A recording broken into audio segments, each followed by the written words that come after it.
The expanding refugee and migrant crisis is causing a funding shortfall for the World Food Programme. Food aid to more than 200,000 Syrian refugees in Jordan was suspended this week, and now officials say those in critical need, which is most of them, will only get 50 cents in aid per day.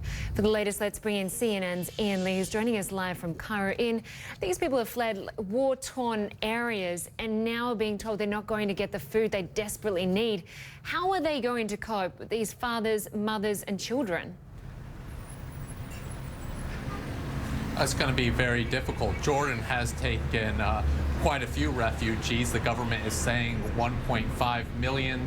The UNHCR is saying that that they have registered over 600,000 of them. And at the beginning of this month, for 229,000, they received a text message saying that food delivery, food aid was going to be suspended indefinitely. And these aren't people who aren't living off much. Each person is getting about $14 a month to live off of, and that is being suspended. The WFP is saying that they need over $200 million to continue feeding everyone. On the scale down, they're scaled down now to continue the scale down to make sure everyone gets food through November. They're in desperate need of that cash, and it is going to create a real desperate situation as people look for food, and also if they can't find food there, what's their next options? And they aren't that good. It's either go back to Syria, go into one of the refugee camps which have their own problems, or try to make it to Europe, Linda. Okay, Ian Lee, we'll leave it there for now. Ian Lee in Cairo, thank you very much.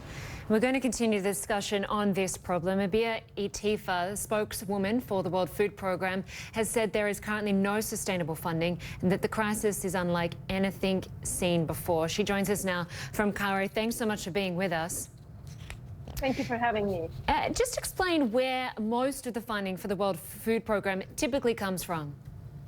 Well, the World Food Programme is an organization that's voluntarily funded, and we have to raise every penny to feed millions of Syrians, whether those displaced inside their country or the refugees that are in the neighboring countries. Over the last 4 years, we've provided food for over 6 million people inside Syria and in the neighboring countries. But we're coming now to a point coming through.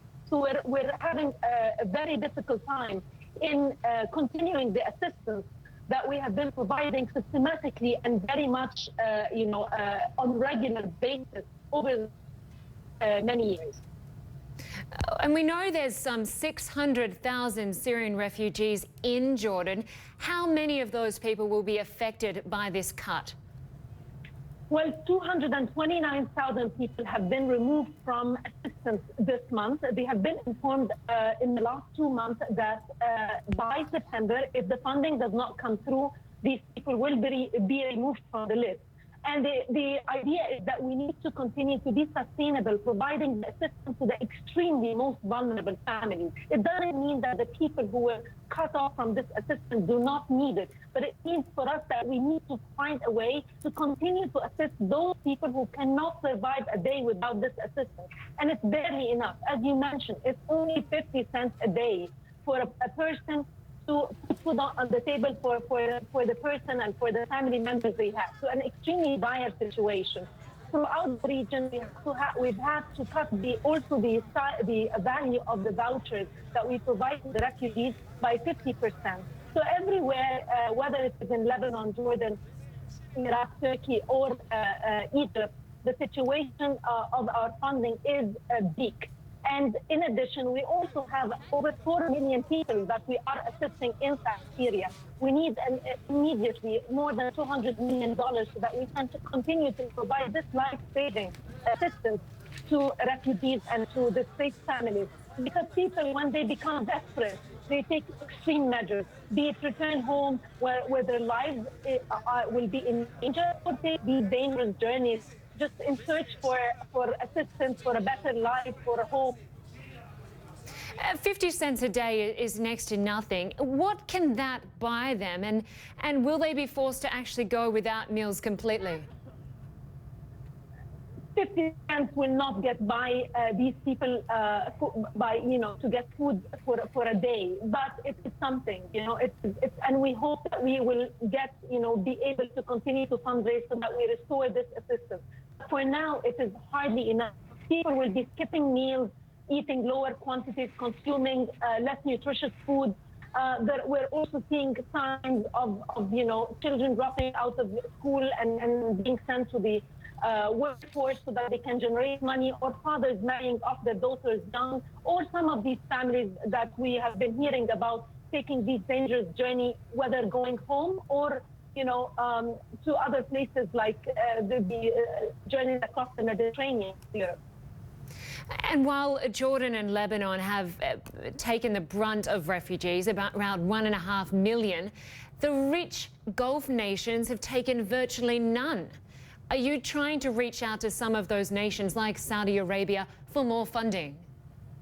We have been working with the Gulf countries for funding, and Kuwait, Saudi Arabia, the United Arab Emirates have provided assistance and in cash to help our operations over the last 3 years.